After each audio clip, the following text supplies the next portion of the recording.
Bueno, un placer estar acá. Gracias, Sucho, por la presentación. Yo en la previa lo que venía jugando era, ¿vieron cuando van al cine y tienen el muñequito que hace, "Shh, por favor, apaguen los celulares y todo eso"? Bueno, lo hago yo para que por favor lo apaguen, pero estuve jugando recién, Sucho, a apagar yo. Podía tener esa posibilidad de apagar yo, así que le pido que lo hagan en forma independiente cada uno mientras hacemos la presentación. Si no, te pido, Sucho, que colabores con esa actividad y apagues vos los, los micrófonos que se van encendiendo, así podemos disfrutar de la charla. Les cuento el menú que tenemos. El menú es, voy a hablar un poco de datos de la construcción en general. Después vamos a ver cuál es la perspectiva por parte del sector de la construcción para lo que resta del año. Después nos vamos a meter en el campo del desarrollo inmobiliario. Y por último, la intención es ver tendencias en el mercado de la construcción. Ese es mi menú para hoy. Quizás lo que más los va a detener en pantalla es decirle que todo lo mejor va a venir cuando habla Mariano y cuando habla Sucho. Así que después de los 20 minutos quédense escuchando porque ahí va a venir la parte más interesante. Así que voy a compartir mi presentación. Eh, en principio, me interesaba un poco comentarles en términos de datos del sector, ver cómo estamos parados en el actual contexto. Esto que están viendo en pantalla son datos del indicador sintético de la actividad de la construcción. Fíjense que cuando ven en el último tramo, estamos hablando, estos son datos a agosto, fíjense la caída abrupta que tuvo en el mes de marzo, abril y mayo la construcción, recién recuperando actividad en el mes de julio y agosto. ¿Qué es lo que recupera y cómo recupera actividad el sector? Sobre todo cuando detallamos digamos, tipo de material. Bueno, acá lo tenemos, son datos del INDEC. La caída fue del 17,7%, la variación porcentual interanual. Sin embargo, ven que ahí tenemos material de la construcción que vienen al alza. Ladrillos huecos, 17,4%, pinturas para la construcción, placas de yeso, pisos y revestimientos cerámicos, cales. Después, a partir de ahí, tenemos que hablar de que todo el resto de los materiales viene a la baja, incluso algunos materiales que tienen que ver con obra privada y también de obra pública. Cuando vemos los puestos de trabajo, también es interesante ver cómo la actividad se vio resentida en el medio de esta pandemia. Vemos que a partir del mes de abril había una caída respecto de marzo fuerte en los puestos de trabajo registrados en el sector de la construcción. Sabemos que hubo mucha obra pública, pero también privada parada. Y comienza a recuperar lentamente en el mes de julio. Los datos del mes de agosto no están acá y septiembre también recupera fuertemente respecto de esos meses previo la cantidad de puestos de trabajo que pudieron volver a el retorno de la actividad en el medio de la pandemia. Superficie autorizada. Cuando vemos de enero a julio en el acumulado, la superficie autorizada para la construcción, también observamos crecimiento. Acá lo que vemos es que también había caído fuertemente en el mes de abril. Fíjense en la gráfica, lo que es el mes de abril de 2020, una caída importantísima. Recuerdo que incluso con Jonathan Viale habíamos mostrado los datos de escritura, creo que no habían llegado a 10 casos o 15 casos de escritura en ese mes de abril, independientemente que no tiene correlación el dato de superficie autorizada respecto de la escritura, pero para que vean la caída abrupta y recordemos que la actividad económica había tenido una caída del 25% en el mes de abril. Bueno, a partir de mes de mayo, junio, julio, comienza a crecer, lo mismo se ve en el mes de agosto y septiembre, comienza a crecer la superficie autorizada para la construcción y de hecho los permisos para poder construir en los diferentes lugares del país.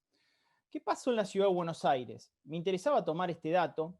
Básicamente, la ciudad después lo vamos a contrastar con otros lugares del país y otras grandes ciudades, pero ¿por qué me interesaba el último dato que es de septiembre? Ya no estamos hablando de agosto. Lo que veíamos en el dato del INDEC era el mes de agosto. Estos son datos de septiembre. ¿Por qué me interesaba? Bueno, ¿cuál es el índice del costo de la construcción en la ciudad de Buenos Aires? Y fíjense que avanza 45,8% interanual y respecto del mes anterior 33,1%. Es decir, comienza a acelerarse el precio de los diferentes materiales, ahí tienen el detalle, en el sector de la construcción, ya bastante por encima de lo que es el indicador general de inflación que mide el INDEC en el orden del 36, 37%, casi les diría 9, 10 puntos arriba de ese indicador. Comienza a acelerarse el precio de los materiales de construcción al mes de septiembre. De hecho, ratificamos que seguimos viendo aumento de esos materiales en el actual contexto económico. ¿Cuáles son, una vez, digamos, analizados los datos del sector, me interesaba ver qué le está pasando al sector empresario dentro de la actividad de la construcción? Por eso vamos a tener una respuesta dinámica. Cuenten estos datos que son una foto. Vamos a poder ver en este evento, después de esta charla, la película, de cuál es la opinión respecto de algunos ítems que vamos a ver en relación a esta encuesta a nivel nacional que toma el INDEC. Se le pregunta cómo cree que evolucionará la actividad en septiembre y noviembre de 2020. Y fíjense que en la obra privada manifiestan que no va a cambiar nada, el 29,6% que va a disminuir y un 18,5% nada más que va a aumentar. Para la obra pública, los datos son un poco diferentes, no cambiará el 40%, disminuirá 36,9% y aumentará 23,1%. Evidentemente hay una percepción de que la obra pública crece más que la obra privada y también una proporción similar que disminuye más que la obra privada a la obra pública. La verdad que son datos bastante equilibrados respecto de la opinión. Y siendo la principal razón de la actividad digamos, de la razón de la caída, cuáles son los fundamentos que muestran más complejos, tanto en la obra privada como la obra pública, respecto de el actual contexto económico. Bueno, la mayor preocupación, esa es la información que estamos viendo ahora en forma dinámica en relación a sus respuestas. Fíjense que en el caso de la obra privada, perdón que se me pasó, en el caso de la obra privada, la mayor preocupación pasa por la caída de la actividad económica, atraso en la cadena de pagos y la situación de falta de créditos. Y en el caso de la obra pública, también la caída de la actividad económica, que sigue siendo una preocupación, atraso en la cadena de pagos, pero en este caso inestabilidad de los precios. Esos son por lo menos los tres fundamentos, tanto en obra privada como en obra pública, por parte del sector empresario. Cuando vemos los materiales o las obras que comienzan a, digamos, tener mayor nivel de participación, vemos que la vivienda y obra pública de más corto plazo y menor valor agregado, tipo viales y pavimentación, en el caso de obra pública, son las que más perspectiva de impulso tienen en los próximos meses, y para la obra privada, vivienda y obras de arquitectura, junto con obras viales y de pavimentación, son las que mayor nivel de participación o perspectiva hay respecto del sector empresario. ¿Qué políticas incentivarían al sector en materia de construcción? Vamos a ver en un ratito el tema de ley de blanqueo. Me va a interesar también preguntas o consultas sobre la ley de blanqueo de construcción, pero en obras privadas, las destinadas a las cargas fiscales es una de las políticas que incentivarían al sector, destinadas a los créditos de la construcción y destinadas a la estabilidad de precios. Son los tres fundamentos que incentivarían al sector en el sector privado. Para el caso de la obra pública, aquellas políticas destinadas a los créditos de la construcción, destinadas a la estabilidad de precios y destinadas a las cargas fiscales, en ese orden es lo que este panel muestra. ¿Cómo evaluamos el desarrollo inmobiliario en este contexto? Me voy a meter en lo que es la ciudad de Buenos Aires, me voy a meter un poco en algunas ciudades del interior del país para ver desde dónde es el punto de partida en el caso de desarrollo inmobiliario privado. Y acá tenemos que el precio medio de un departamento en la ciudad de Buenos Aires se ubica en los $2.600. Cuando vemos este panel, fíjense que en el mes muestra una caída de 1,1% al mes de septiembre de 2020, y cuando vemos la baja interanual es del 5,7%. Aclaro algo en esta situación, esto no es el precio de venta publicado.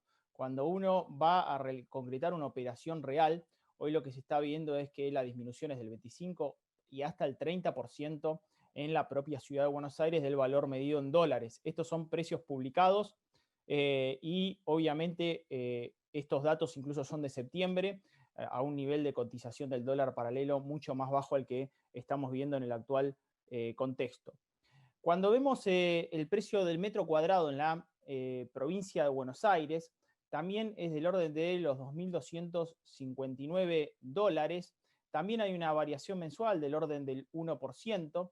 Acá tenemos varios barrios especificados, pero van desde 1.100 en la Valle Ora a 1.200 en Villa Tesey a 2.200 en Castelar. Digamos, el valor en la provincia de Buenos Aires, de acuerdo al sector, es muy disímil. Y ahora voy a hacer un detalle respecto de qué está pasando con los valores del metro cuadrado, sobre todo en segundo y tercer cordón de la provincia de Buenos Aires. Cuando vemos los metros cuadrados en la provincia de Córdoba, fíjense que el valor medio es de $1.350. Acá la caída es del interanual del 24,3%, y a diferencia de lo que veíamos en el acumulado del año, perdón, es 23,7%, y lo que vemos es que el indicador muestra que en el mes de septiembre recuperó 0,4% después de una fuerte caída ese valor del metro cuadrado. Cuando vamos a Rosario es de $1.688, con una caída interanual del 24,3%. Reitero, todos estos datos son precios publicados. Hay que ver después la realidad del mercado cuando uno realmente quiere hacer una operación de este tipo. ¿Qué pasa con el alquiler? Bueno, la ley de alquiler generó un avance importante en la variación de precios al mes de septiembre. Fíjense que en la ciudad de Buenos Aires crece 57,4% el precio del alquiler. Esto es promedio, en algunos casos crece hasta el 70% por caída de la oferta de viviendas en alquiler propio de la nueva ley de alquileres, que después también lo quiero detallar. Cuando vamos a la suba mensual en la ciudad de Buenos Aires fue el 6,6%.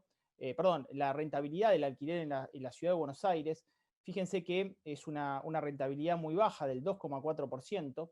Y acá lo que quería mostrar es que en la provincia de Buenos Aires, con precios promedio más bajos que en la ciudad de Buenos Aires, como recién le mostré, fíjense que la rentabilidad respecto de ese valor del metro cuadrado es superior, es del orden del 3,7% del valor del alquiler, en la ciudad de Córdoba del 2,5% y en Rosario del 2,1%. Es un poco el mapeo de lo que está pasando en el sector inmobiliario. Obviamente sí, termina siendo una renta muy pero muy baja respecto del valor, y estamos tomando un valor que, reitero, en términos de dólar va cayendo lenta y gradualmente al compás de lo que está pasando en el mercado cambiario.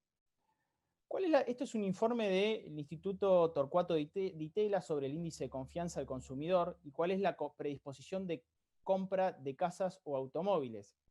Bueno, el indicador muestra mayor predisposición. De hecho, aquellos que tienen dólares obviamente encuentran inmuebles en metros cuadrados mucho más baratos, e incluso autos en términos de valor dólar mucho más barato. En el caso del sector automotor, hoy el problema incluso que se está viendo es reposición de unidades y entrega de unidades o de algunos modelos que seguramente va a haber problema para restoquear en el sector. En el caso de la vivienda, con dólares en efectivo, obviamente se accede a un valor muy económico en el actual contexto, y después deberíamos ver qué está pasando con las operaciones de fideicomiso al pozo en el actual contexto de una suba del dólar en el dólar paralelo. Recordemos que son financiamientos en pesos con un valor inicial, un depósito inicial en dólares, y después que ajusta por el índice CAC, el índice de la construcción. Proyecto de blanqueo de la construcción. Bueno, este proyecto de blanqueo saben que se tiene que todavía tratar en el Congreso de la Nación Argentina. Implicaría un 5% de un impuesto a pagar previo blanqueo de dólares o pesos para luego ser invertidos en el mercado de la construcción. En el mes de enero ese impuesto subiría hasta llegar a febrero al orden del 25% de impuesto, por lo cual claramente está hecha esta ley para que vengan los dólares lo más rápido posible ante la necesidad de contar con ellos por parte del gobierno, en una situación donde en la proyección que hicieron, y después también es bueno analizarlo y me va a interesar la opinión, es una proyección de 5.500 millones de dólares que se conseguirían por este proyecto de blanqueo para la construcción. luciría bastante optimista, esos 5.500 millones. Sí hay que decir que este blanqueo no es igual al blanqueo que en el caso de Mauricio Macri, donde no tenía fin. Esto tiene un fin específico que es justamente el mercado de la construcción, y a su vez habría excepciones en bienes personales, impuesto a las ganancias y el impuesto a la transferencia inmobiliaria. Cuando vemos el sector inmobiliario, yo digo que hay 3 o 4 piñas que hay que resolver respecto al sector inmobiliario en el sector de la construcción, y después me voy a detallar en lo que es evolución de cada uno de los sectores en la economía en contexto de recesión. Una piña fue un round, el blanqueo de inmuebles. Esto estábamos hablando de la gestión Macri. Cuando se pudo blanquear inmuebles, la realidad es que se hablaba de una baja de alícuota progresiva de bienes personales y después se terminó reincorporando bienes personales sin ajuste de escalas ni reducción de alícuotas. Digamos, es preocupante, en definitiva, cada llamado al blanqueo viene sobre una trastada hecha en la previa, cuando aquel que se le dijo que blanquea se le iba a quitar bienes personales, después se termina reincorporando, se mantienen las alícuotas en 2 millones de pesos y además se vuelve a los niveles de alícuota del año 2015. Una verdadera locura para aquel que blanqueó, una verdadera farsa para aquel que lo hizo. Después se creó el Organismo Federal de Evaluación de Inmuebles, que incluye el impuesto inmobiliario, más tasas municipales, digamos, más bienes personales, más impuesto a la riqueza. Fíjense lo que, en definitiva, también eso creo que es otro golpe al mercado respecto de los proyectos de ley que se están hoy, digamos, evaluando. El ITI, que pasó del 1,5% del valor de escrituración al pago del 15% de ganancias para las propiedades adquiridas a partir del 1 de enero de 2018. Esto también pasó en la anterior gestión de Mauricio Macri. Y el último golpe de mercado fue la ley de alquileres. A mi criterio, la ley de alquileres es una ley pésima que en definitiva desune a lo que estaba bastante equilibrado como era la oferta y demanda en el mercado de alquiler. Equivocadamente, el inquilino pagaba mucho menos de lo que va a pagar ahora con el anterior formato de ley que el que se acaba digamos, sancionar este año en el año 2020. Por otra parte, creo que la política generó tensiones en el mercado que existían en forma muy particular y muy específica. Nunca hubo problemas entre inquilinos y propietarios de manera masiva. Y de hecho, frente a la evolución de la inflación durante la gestión Macri, lo que sucedió es que el propietario de la vivienda siempre perdió frente a la inflación, por lo cual, con el nuevo indicador, seguramente lo que vas a tener es un precio de entrada enorme, donde el propietario va a intentar de no seguir perdiendo, por lo cual tenés menos oferta en el mercado inmobiliario para alquiler y por otra parte tenés precios más elevados. Digo, me gustaba hablar como si fuese un ring de boxeo. Hasta ahora llegamos al cuarto round, porque en el tercer round incorporé todo junto, como fue incluso el impuesto a la riqueza, ¿no? Si no, tendríamos más round para esta pelea al mercado que dan los gobiernos. Reitero, no solamente el gobierno de Alberto Fernández, sino el anterior de Mauricio Macri. En el caso de bienes personales, fíjense que es un impuesto que casi no se cobra en el mundo. El límite, y esto les va a traer cierta angustia, el límite del tope de pago de bienes personales en España, uno de los lugares donde se cobra es de $700.000, en Francia es de $350.000. En Chile hay un beneficio justamente para las pymes para que tengan excepción de bienes personales. Y en el caso de Argentina, en 1991 se creó bienes personales. Quédense tranquilos que era un impuesto de única vez. En el año 1999 se iba a ir bienes personales y hoy es de 2 millones de pesos. Es decir, aquel que tiene $13.000 en algún bien va a tener que pagar bienes personales. Casi les diría que todavía no llega a la bicicleta, pero la cochera seguramente va a pagar bienes personales en nuestro país. Un absoluto ridículo. Digo, son distorsiones del mercado que terminan siendo un desincentivo propio fuerte para el sector.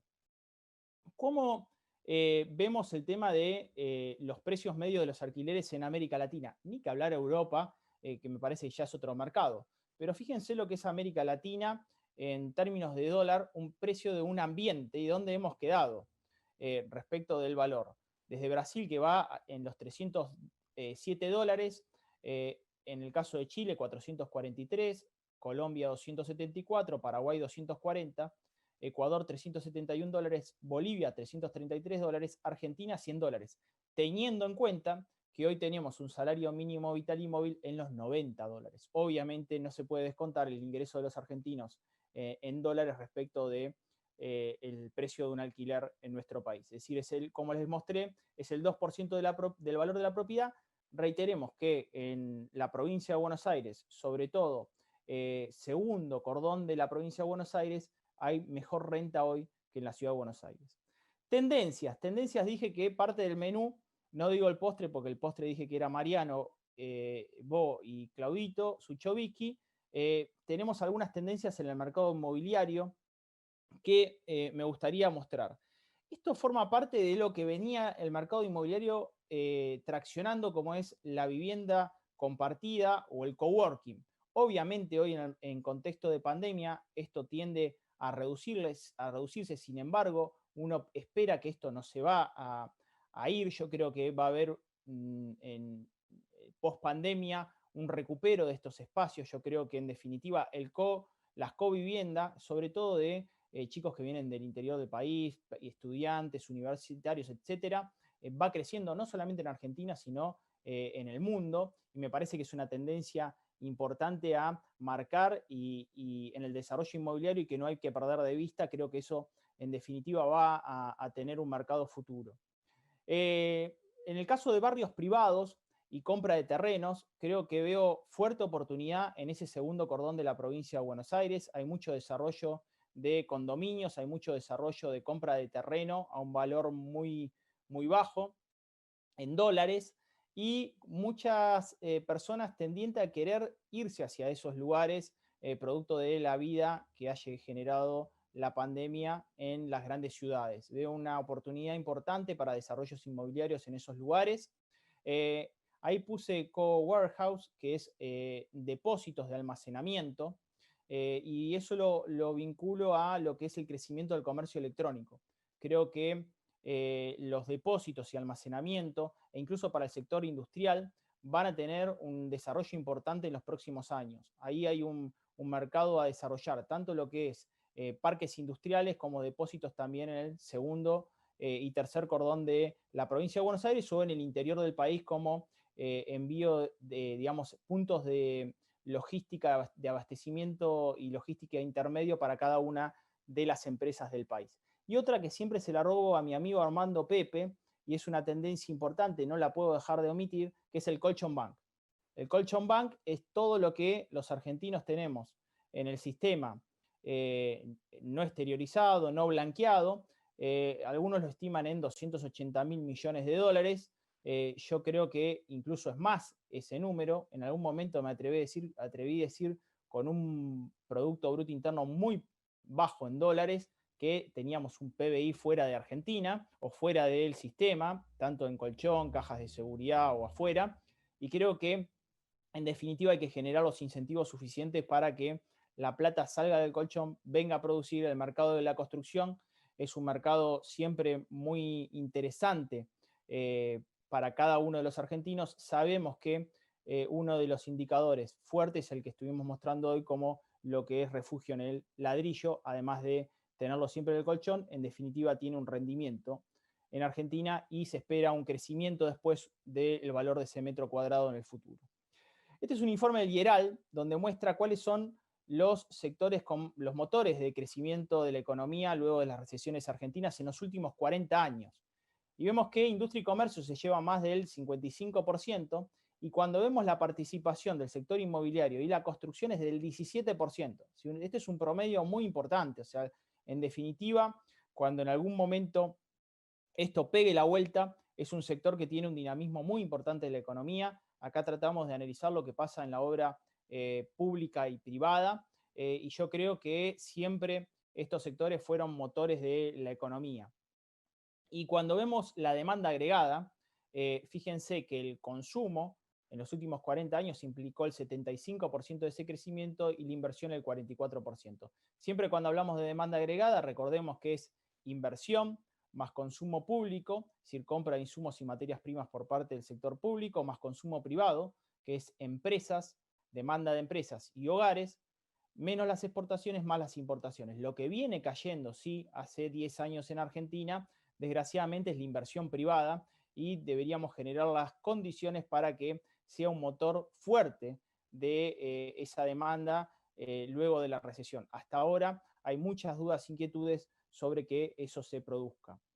Y respecto de cuánto puede llevar a llevar el terreno perdido en el escenario actual económico, este es un informe del IERAL que muestra que recién en el año 2024 podríamos volver al preescenario de la prepandemia del año 2019 en términos de Producto Bruto Interno. Si lo cruzo con un dato de ABCEP, el dato todavía es más, digamos, nuevo y nos va a llevar a un número de un Producto Bruto Interno per cápita que recién recuperaría su valor a los años de lo que fue el año 2005 en el año 2025. O sea que sería como tomarnos el DeLorean de Volver al Futuro para retroceder 15 años respecto al Producto Bruto Interno per cápita en nuestro país.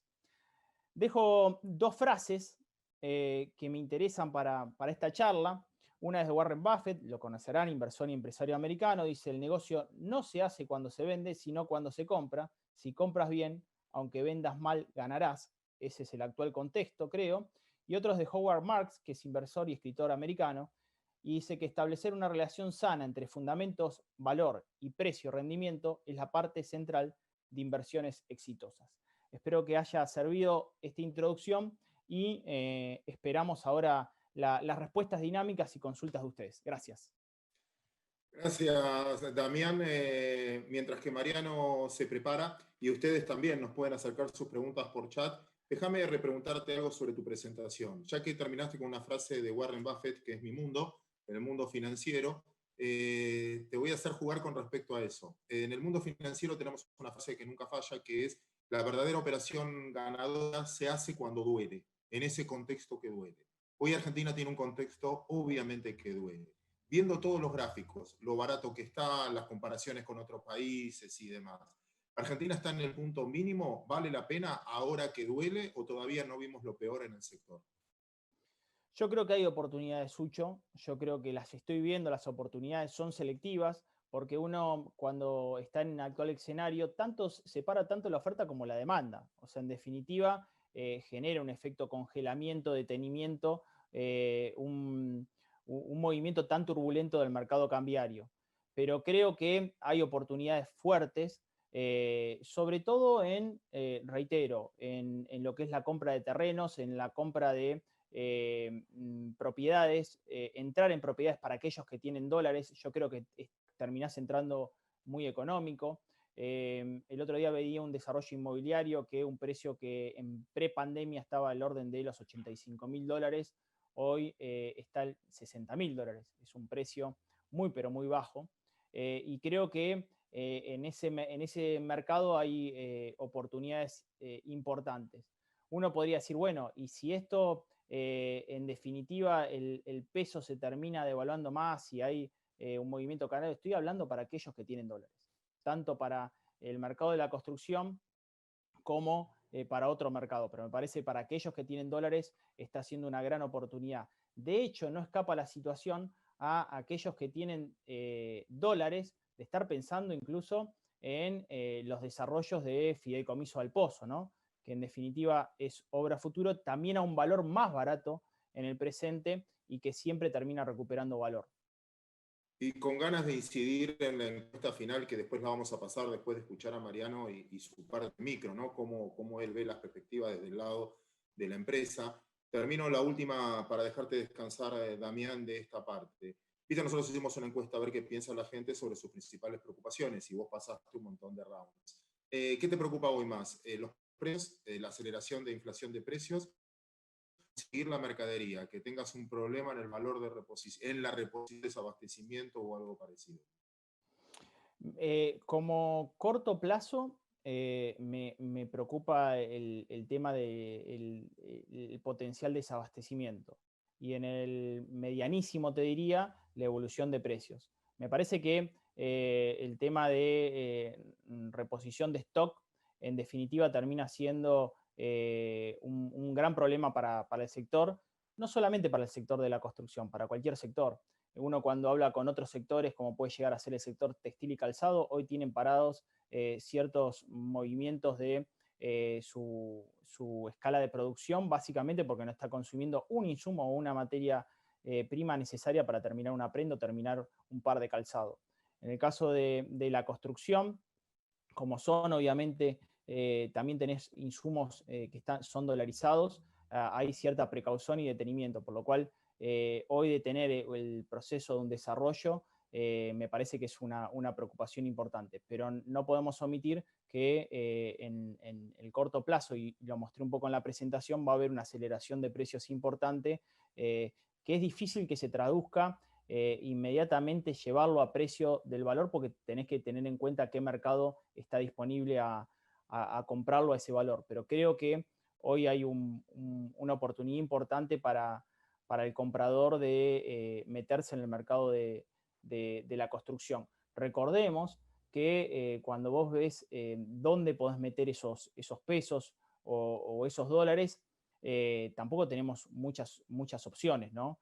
Creo que el mercado de la construcción termina siempre siendo una opción muy buena y hoy con un precio muy bajo. Un buen refugio de valor. Gracias, Damián. Te dejamos descansar. Mariano, vos, bienvenido a la charla. Te pido que te desmutes. Escuchaste el contexto macro y algunos números. Contanos desde adentro, ¿no? Desde una compañía, cómo llevan esto. Ahí está. Muy bien, Claudio. Buenas tardes. Muchas gracias por la presentación.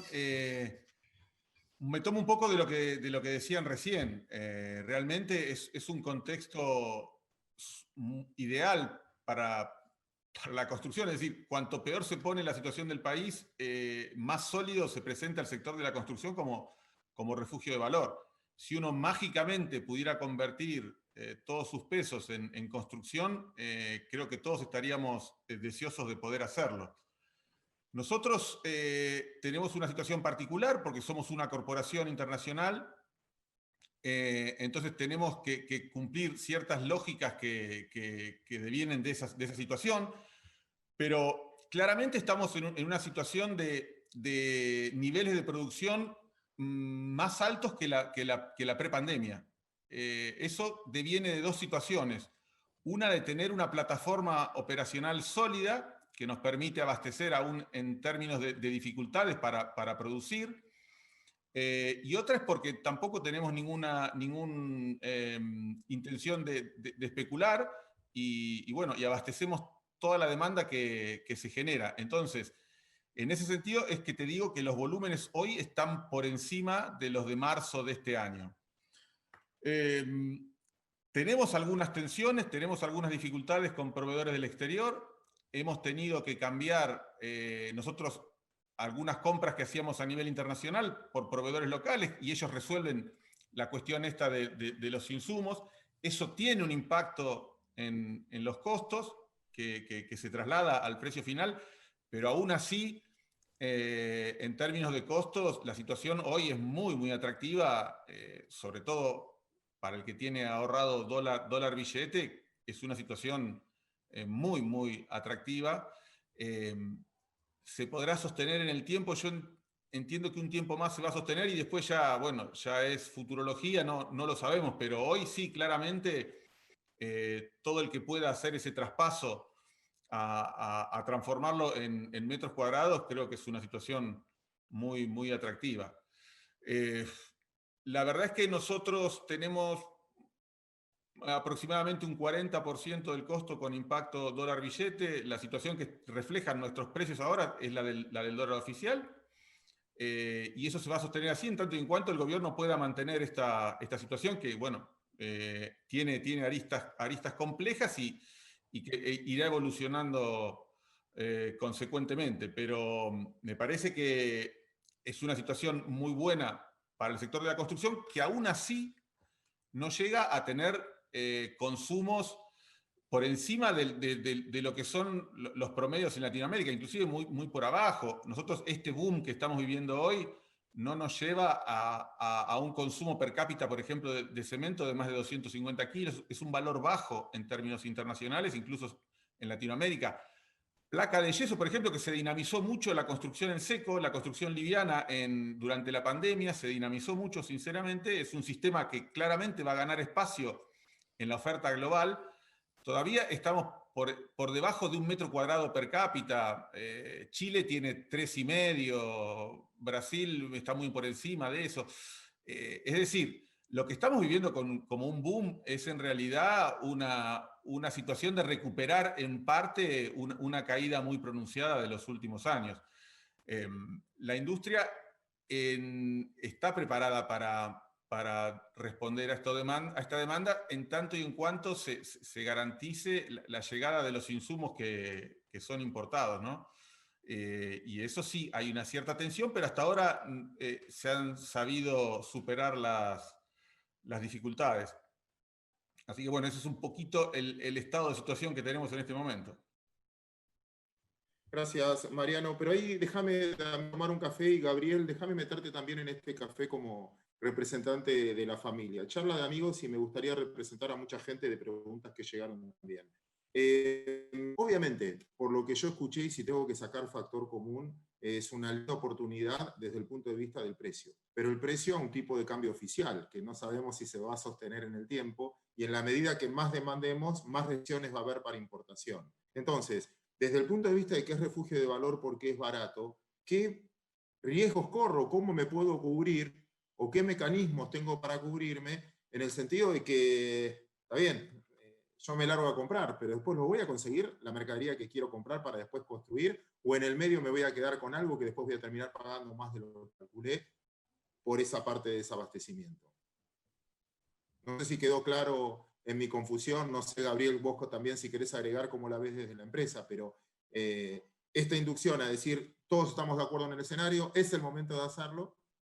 La pregunta es, ¿qué tengo que calcular en las trabas de consumo, abastecimiento, etcétera? Precio, ¿no? ¿Todos están esperando que otro la conteste o me parece a mí? No. Si no, yo te digo, Claudio, pensé que era para Gabriel. Pero nosotros, como te decía, tenemos algunas dificultades, pero hoy por hoy podemos responder a la demanda generada. Estamos abasteciendo con normalidad en todas nuestras líneas de producto. Pero sí uno escucha que hay tensión en algunos materiales, pero son cuestiones puntuales. Ahí Gabriel te va a poder dar una idea más acabada del panorama. Yo creo que hoy hay como decís vos, Mariano, tensión en algunos materiales. Por ejemplo, el claro refugio de valor dólar es el acero, que es un material en el que la gente automáticamente acopia cuando tiene temor o cuando quiere comprar dólar barato, porque hoy eso es dólar a 80 pesos. Con lo cual ahí hay problemas, y hay problemas derivados también del COVID. Hay plantas que abren, cierran, una constante hoy en el mercado, y hay, como decía Mariano recién, un nivel de demanda que si a cualquiera le hubiese pedido proyectar en febrero o marzo, creo que estos números no los hubiese proyectado. Incluso me incluyo, digo, si a nosotros nos hubiesen pedido proyectar cómo iban a estar nuestras ventas hoy, difícilmente hubiésemos acertado a la demanda que estamos teniendo hoy, que claramente responde en gran parte a la oportunidad que hay hoy para construir barato, como están diciendo ustedes, y en otro pedazo a la cantidad de pesos que hay en la calle y el intento de refugio de valor en el ladrillo, que como dijo Damián en su charla, siempre dio satisfacciones, ¿no? Gracias, Gabriel, y perdón que te metí así de prepo, pero me parecía interesante también por un par de preguntas que llegaron. Mariano, déjame meterte, vos vas a hacer puntapié inicial de nuestras próximas perspectivas, me pongo otra vez la camiseta de la familia, que tiene que ver con esta percepción nueva de sustentabilidad, ¿no? Que no solo sirve construir, sino va a ganar más plata aquel que lo hace en forma sustentable porque van a pagar un sobreprecio. Metenos un poquito en ese mundo, así por arriba, porque después vamos a hacer una charla al respecto. Bueno, no, es un mundo y una puerta muy interesante la que me abrís, Claudio. tiene que ver con una movida que hay a nivel global en términos de la responsabilidad que siente cada organización en función de hacer su actividad de forma sustentable, de hacer sus operaciones sin comprometer la vida de las generaciones futuras. Eso está pasando en todos los órdenes de la economía. Claramente la construcción tiene algo para aportar al respecto, porque no es solamente en términos de eficiencia en la producción de los materiales, sino también en todo el ciclo del producto, de la construcción, en hacer que esas construcciones tengan una vida útil más larga y demanden menos energía para su acondicionamiento. Eso está ya desde la perspectiva del consumidor, ya está en algunos segmentos, obviamente los más sofisticados de cada mercado, eso ya está claramente instalado, esa lógica de sustentabilidad en todo el proceso. Lo que puede hacer la normativa local, las regulaciones locales, es favorecer esos procesos o retrasarlos. La verdad que la Argentina, obviamente, tiene un cierto retraso en esos temas. Tiene siempre, como pasa todo en Argentina, tiene un segmento del mercado que está regulado, pero que tampoco hay poder de policía. Hay una ley en la provincia de Buenos Aires, es la 13.059, que habla del nivel de aislación que tienen que tener los paramentos exteriores de una construcción, pero como no hay poder de policía, entonces la ley realmente no se aplica. Lo que se está trabajando ahora es en una ley de etiquetado, como tienen los electrodomésticos, en que cada construcción tenga una etiqueta en función de su eficiencia térmica para generar la conciencia y el conocimiento en el consumidor del nivel de gasto que le va a insumir a condicionar esa construcción en el futuro, ¿no? Entonces, viste como los electrodomésticos, está A, B, C y D, vos vas a decir, bueno, mi edificio es A, B, C o D en función del nivel de aislación que tenga. La verdad que ese proceso es indetenible, es muy interesante. Después va a venir también una movida, si llegamos a estabilizarnos y pasar esta coyuntura tan particular que tenemos nosotros, en los países más desarrollados se trabaja también en la adaptación del stock existente a las nuevas normativas. De hecho, en España, por ejemplo, durante la crisis, lo que mantuvo cierto nivel de actividad en el sector de la construcción fue esa adaptación del stock existente con aislamiento térmico por el exterior, por ejemplo. Hay muchas tecnologías que te permiten mejorar la eficiencia térmica de los edificios. La verdad es que es muy, muy, muy interesante. Es un proceso que claramente va a evolucionar en la Argentina. Nosotros estamos trabajando con las autoridades en función de desarrollar la ley esta de etiquetado. Y bueno, es claramente un aporte de valor del sector de la construcción para los temas de sustentabilidad, ¿no? Que vos sabés que están presentes en todas las actividades económicas. Gracias, Mariano, por promocionar nuestra próxima charla, pero no solo es políticamente correcto, sino es un buen negocio. Es un buen negocio financiero. Desde el lado inversor, yo te digo que hay fondos noruegos de Singapur que solo invierten si tienen ese sellito o demuestran que cambian alguna calidad. Y eso va a llegar acá. Si el driver es los buenos sentimientos, el efecto va a ser mínimo. Cuando empieza a tallar el tema económico y, por ejemplo, hay corporaciones que no te alquilan una oficina si no está certificada LEED. Y bueno, y eso va a ir avanzando cuando, digamos, en definitiva la sustentabilidad es un negocio. Cuando se transforma en un negocio, tiene chances de evolucionar rápida y favorablemente. Déjenme jugar con un par de café entre nosotros tres. Voy a tratar de trasladar un par de preguntas. Habilitamos a todos a hacerlas. Ya estamos llegando al final de la charla y queremos conocer sus encuestas, pero déjenme insistir en este café entre nosotros y algunos impones del día a día, sobre todo porque le estamos hablando a mucha gente que vive en el interior y que el interior a veces se mueve en un idioma y en un lado distinto. El primero es la logística, porque el traslado de ciudad a ciudad para abastecer, Formosa, etcétera, es complicado. ¿Cuánto juega? ¿Cuánto es nada más que temporal y diciendo, bueno, tomemos esto como una oportunidad porque va a ser temporal? ¿Cuánto pega la logística a esto? Segunda pregunta para que pienses y Damián me levantes la mano con entusiasmo. Me conviene comprar con ahora 12, pedalear todo lo que puedo, endeudarme en pesos, todo lo que puedo deber pesos, que es la moneda que más se devalúa, obviamente, o el pago contado despolvando dólares a 190 o 188 o el valor que sea, es una oportunidad. ¿Vendo dólares a este precio que sé que es barato o me endeudo en pesos? Para cualquiera que me la quiera contestar. Perdón, yo te arranco, Claudio, por el tema, lo dejo a Damián con el tema de los dólares, que sabe más que yo, pero claramente la logística es el driver de diferenciación del futuro.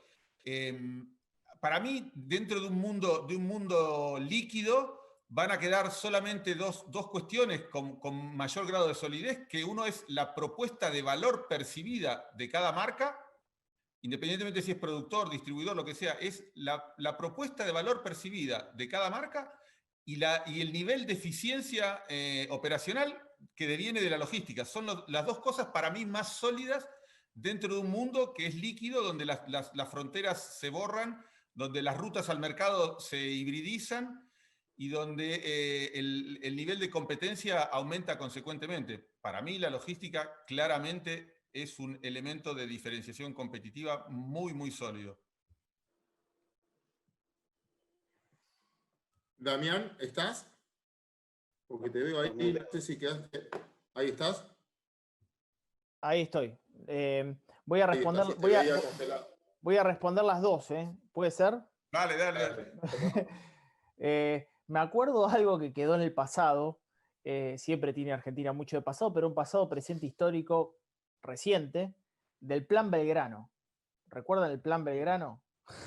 Que justamente venía a vuelta a la construcción de todo el tránsito de trenes del norte al centro del país. Y cuando fue el acuerdo, o el principio de acuerdo con la Comunidad Económica Europea o la Unión Europea respecto del acuerdo comercial, habíamos hecho un informe, o había visto un informe muy interesante respecto del desarrollo del retraso logístico argentino en la distribución, donde el transporte de carga, el 97% pasa por ruta, pasa por tierra, y solamente creo que era un 2% iba por tren y un 0, y pico por ciento por agua. O sea, me parece que eso hay que repensarlo. En algún momento se pensó en tener, digamos, puertos con tránsito, obviamente, de un desarrollo de distribución mucho menos costoso, que vaya por el agua, o sea, que vaya por puerto. Las cargas, me parece que Argentina tiene que en algún momento dar ese paso. Obviamente que vuelvan el desarrollo de vías férreas, me parece también muy importante. Y en definitiva, la comparación que se hacía era cuánto era el costo que tenía Argentina en dólares respecto de la Comunidad Económica Europea para poder competir. Estamos hablando obviamente de cuando hablamos del mercado de bienes transables y en materia de competitividad respecto de lo que implica ese costo logístico. Y respecto del valor de carga, escuchen esto, respecto del valor de carga, el costo logístico promedio en Argentina era el 20% del valor, cuando la Comunidad Económica Europea era del 7%. Entonces digo, Argentina está muy, pero muy retrasado en ese contexto. Me parece que, imagínense que si para competir con el mercado mundial estamos retrasados, imaginen el sobrecosto que estamos pagando en el mercado interno. Perdón porque me explayé un poco en ese tema, pero quería comentarlo.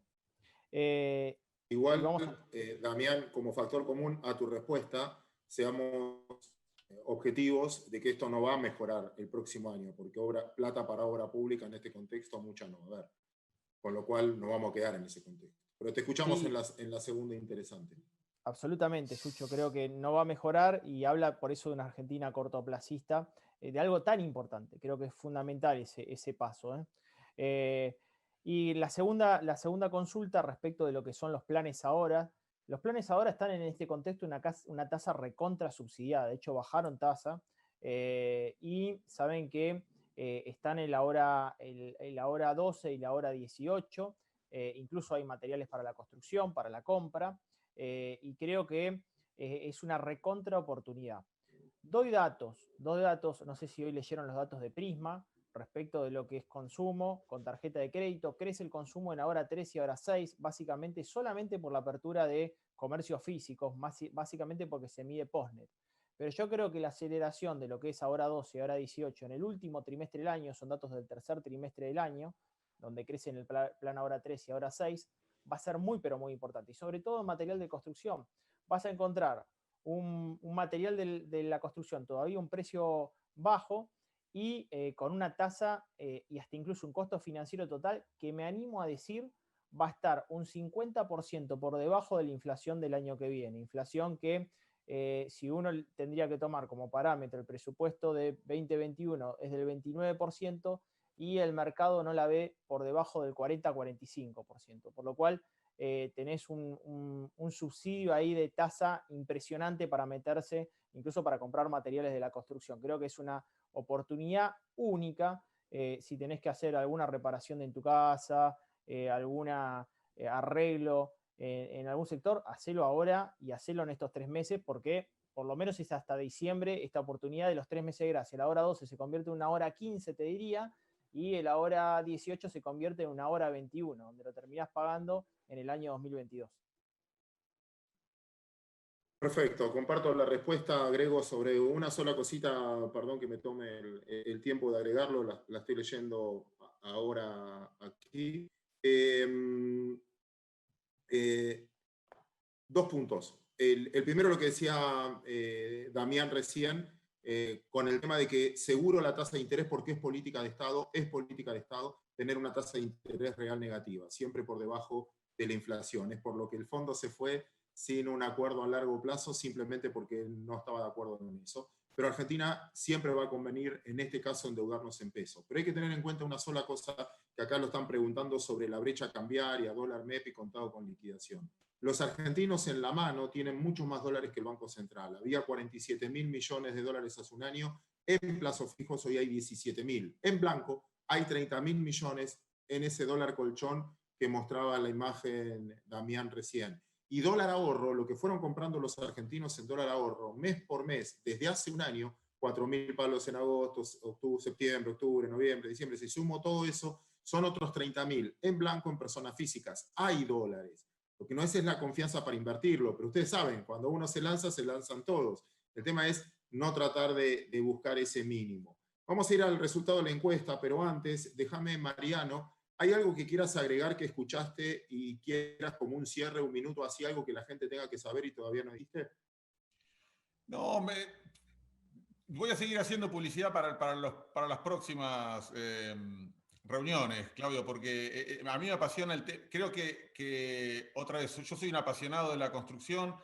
Entiendo que hoy coyunturalmente hay condiciones súper atractivas para invertir en la construcción, pero somos un país que tiene un déficit de 3,5 millones de viviendas, que tiene 50% de su población debajo de la línea de pobreza. Creo que todo ese marco nos plantea una serie de desafíos para los de la construcción muy, muy interesantes, y tenemos que estar a la altura de las circunstancias y ser capaces de fuera de la coyuntura esta actual, súper atractiva, ser capaces de cumplir nuestro rol en la sociedad, proveyendo soluciones duraderas, sustentables y ajustadas a las necesidades genuinas del país, ¿no?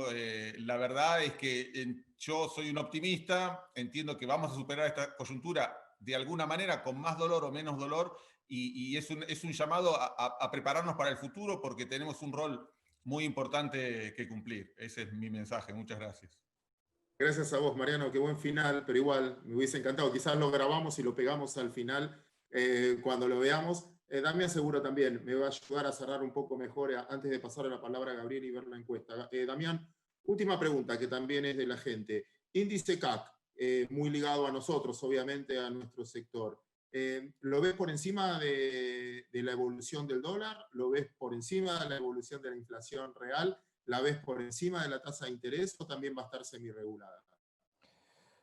Creo que el índice CAC va a estar por encima de la inflación. Obviamente no creo que, digamos, en relación a la perspectiva del gobierno de no voy a devaluar, bueno, en definitiva es una respuesta subjetiva la que te podría dar. porque no, tengo cierto temor de que eso no se produzca. Pero creo que en relación a la inflación, el índice CAP va a estar por encima del valor de la inflación.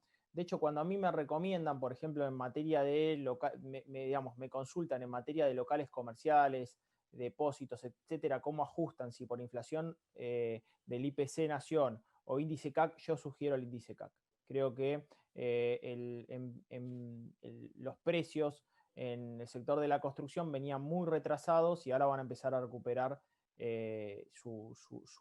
van a tener una evolución importante en los próximos meses, ¿no? Ahora, si es por encima o por debajo del dólar, ahí es subjetivo. Yo creo que va a ser muy difícil, digamos, sostener el tipo de cambio oficial para los próximos meses como lo quiere el gobierno, ¿no? O va a ser con una sangría muy, pero muy fuerte de reservas y con una olla a presión que va a quedar para futuro muy importante. Y hay una premisa que creo que la hemos hablado en algún momento, algo así también le sucedió a la anterior gestión, de quizás esa variable macroeconómica, querer controlarla y después quizás se tuvo que destapar en un momento no deseado. Sí, tal cual. Sobre todo porque hay que entender dos cosas. Para controlar el dólar oficial, hoy han vendido reservas. O sea, no solo reservas del Banco Central, reservas de bonos del ANSES, utilizando algo del swap de China aparece hoy. Entonces tienen que apelar a cosas que en el futuro también van a traer su costo. Bueno, ¿les parece, Pablo, estamos preparados para pasar las respuestas de cuál es su mayor preocupación? 71% la pérdida del valor del peso. Y quizás es también nuestra buena noticia, ¿no? Como sector, porque todo el mundo se refugia en activos. El tema es poder cumplir y estar a la altura de las circunstancias de poder cumplir con el abastecimiento y la logística, ¿no? Que son dos temas que salieron después. Brecha cambiaria 32%, bueno, los costos 15%, obviamente está ligada a la pérdida del peso, y acá estarían avalando tu comentario, Damián, de que ven el costo de la construcción por debajo de la devaluación del peso. No es una preocupación central. Por suerte nos preocupan un montón de cosas porque otros solo el 3%. Hablo sobre el tema de la pérdida del valor del peso, y después les doy la palabra al resto. Saben que cuando se armó esta encuesta, sugerimos incorporar esta variable que no estaba en la perspectiva del sector empresario cuando se hicieron las consultas. Y es importante detallar, a veces nosotros como comunicadores fallamos en los medios, en decir que lo que está subiendo no es el dólar, lo que está perdiendo es valor, es el peso. Entonces es importante esa diferencia. El otro día hacíamos un informe donde el peso en la gestión de Kicillof como ministro de Economía en el año 2015 tenía un valor de 0,6 centésimos de dólar y hoy estamos en 0,6 milésimos de dólar. Entonces, lo que pierde valor es el peso y es una gran preocupación por parte de todos los argentinos, ¿no? Gracias, Damián. Vamos a sumiar.org. Es nuestro lugar. Tenemos un newsletter, en realidad la familia Bercomat. Ustedes se pueden suscribir ahí precisamente en familiabercomat.com para recibir información y todos los datos. Esto está grabado en el canal de YouTube, nos puede volver a mirar. De mi parte, muchísimas gracias. Gracias por dejarme formar parte de este evento. Gracias, Damián. Gracias, Mariano, por su conocimiento compartido en este caso. Gracias a los dos. Y Gabriel, te doy, obviamente, como dueño de casa, las palabras de cierre. Bueno, quería rescatar algo que dijo Mariano. Yo al principio decía que teníamos en común la visión, ¿no? Y también el positivismo que transmitió Mariano. Nosotros también como compañía tenemos una visión muy positiva del futuro. Como alguno de nuestros accionistas dice frecuentemente, dijo alguna vez, nos ponemos las anteojeras y vamos para adelante. Así que quería rescatar esto. Contó Mariano en algún momento que Saint-Gobain tiene visión 2050 de huella de carbono neutra, con lo cual ya están hablando del año 2050. Así que quiero destacar esta visión positiva y por supuesto agradecerles a todos los que participaron, a vos, Claudio, a Damián y por supuesto a Mariano.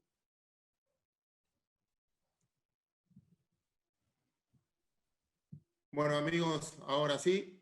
Gracias a cada uno de ustedes por dejarnos entrar en sus casas. Esto sigue. Recuerden que es una secuencia de charlas. Ya dejamos picando para la próxima porque es bueno y porque es muy interesante ser sustentable. Es un muy buen negocio, aparte que políticamente correcto. Sí, saludamos atentamente. Muchísimas gracias a todos.